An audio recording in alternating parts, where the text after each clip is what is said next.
Hi guys. So I done my duty. I've been to my dad, and then I went to a good friend of mine, Hanne, who will also be a guest teacher on Journey with Mia in June, I think. No, May, maybe. Well, I have to check that. I have no memory, as you know.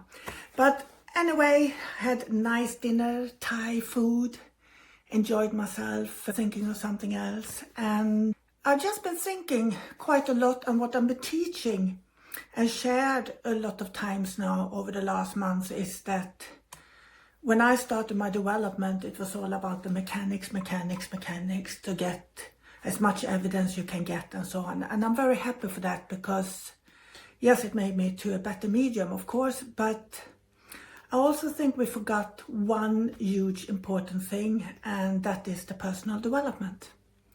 You see so many mediums who just want to do a couple of courses and then they want to be professional mediums.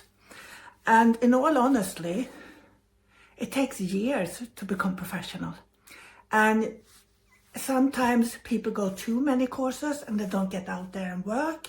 Some people don't get out there and work, they become teachers immediately, which is really, really strange because you need some experience if you're going to be able to help the students, in my opinion.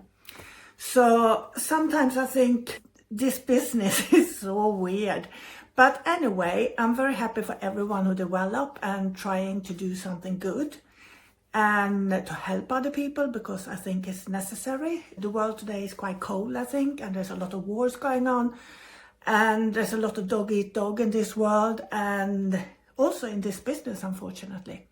But I think the personal development and the talks we can have sometimes about what's going on beyond or behind the medium and the mediumship they are actually doing. Because when people see me, for example, on the stage, when I do my demonstrations, which I love and I really enjoy them, they think maybe I'm the most cockiest person in the world with a huge confidence and everything. And yes, I do have a confidence when I step into the power of working. And the only reason I can do that is because I've been sitting in the power for so many years regularly. It's only the last years I haven't been sitting really that much, but before that I was very dedicated and I was doing mediumship courses, healing courses, trance courses, God knows everything, every week, year after year. And I've also been working professionally for over 25 years. I've been involved for over 30 years. I think I started maybe even earlier, but anyway, maybe 28 years I've been working professionally, 29, yeah. Anyway, I noticed that when I got out to work in real life, not being comfortable in a class, and even if I never was comfortable back in the day because I had so low self-esteem and I had no self-confidence. So I also noticed over the years, the more I've been working with myself, looking into myself, my weaknesses, my strengths, and dealing with that, I also become a better medium. And something I really was missing when I was developing was the talks, the discussions. What's going on? How do you deal with the problems you're facing when you're working as a medium?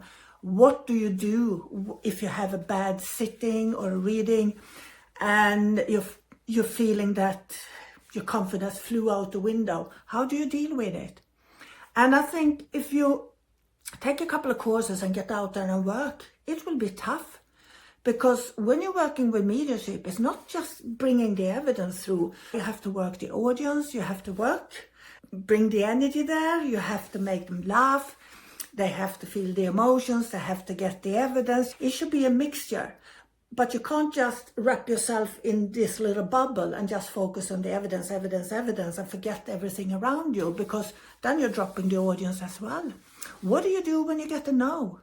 What do you do when you don't establish the contact? How do you deal with things like that? And that's what you're facing when you're stepping outside the comfort zone of a classroom. And sometimes it's very good then to have a teacher with you who have some experience, who can back you up and help you on the spot, or bring another friend, a medium friend with you, so you have company, so you can support each other. Because in all honesty, if you're not confident and you should work for 1.5 hours and you're messing one of the contexts up and no one in the audience is pulling their hands up and say they can recognize it, and you just go on and on and on and you're digging a big hole, that's hard to get up from. And I think every mediums do mistakes in the beginning. That's how we're learning. But you can't sit on course after course after course after course and not get out there and work in real life, because that's when you're facing all the issues. I've seen so many mediums who've gone a couple of years of training and they're getting out, they feel they're working quite well on the courses. They're starting to do a demonstration and the audience is not as nice as the students they're working with. They want a little bit more. They're not helpful all the time. And it can be a huge struggle, especially if you don't know how to back up your evidence, how to go back, sort it out, and really know what you're doing. This is the hard part, but you can't live in the comfort zone all your life. And as a teacher myself, I used to have students with me for a year. They could travel with me in Sweden when I had my center here. So they had me as a backup. And today I want to do something similar, but it might not be so easy because I have people all over the world joining me. But I will try, when I am at certain places working, to give my students an opportunity to come with me, to share the platform with me maybe. Maybe in the future I might arrange demonstration online as well.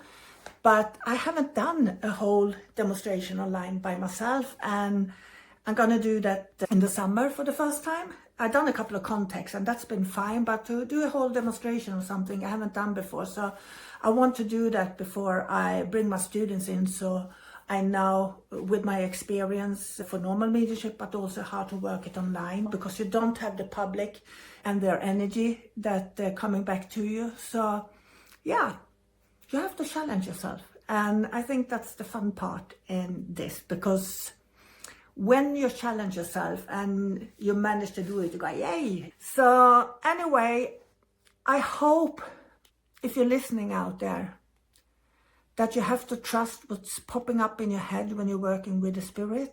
And you might have to tweak the information so you learn more about one thing. For example, you see a flower one thing and it means one thing. Next time you see a flower, it might mean something totally different. And most people are very afraid that it's coming from themselves. But like I always say, the spirit world has only one thing to work with, and that's your imagination, your life experience, and your knowledge. So you have to be a part of that communication. They rely on you and you rely on spirit. So it's a partnership. And to get that partnership as strong and as possible, you have to trust them, and you have to trust yourself more than anything. I don't know how many mediums or students I've seen dropping out because they don't trust themselves. They trust the spirit world, but they don't trust themselves. And the perfectionist, you should be so damn good, usually kills the enthusiasm of what you actually are doing.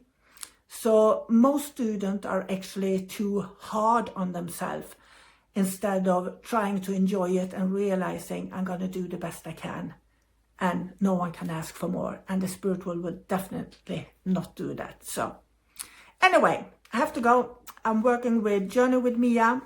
And we start in about 5 minutes. And I'm looking forward to the session and get into my little bubble with the spirit world. Bye.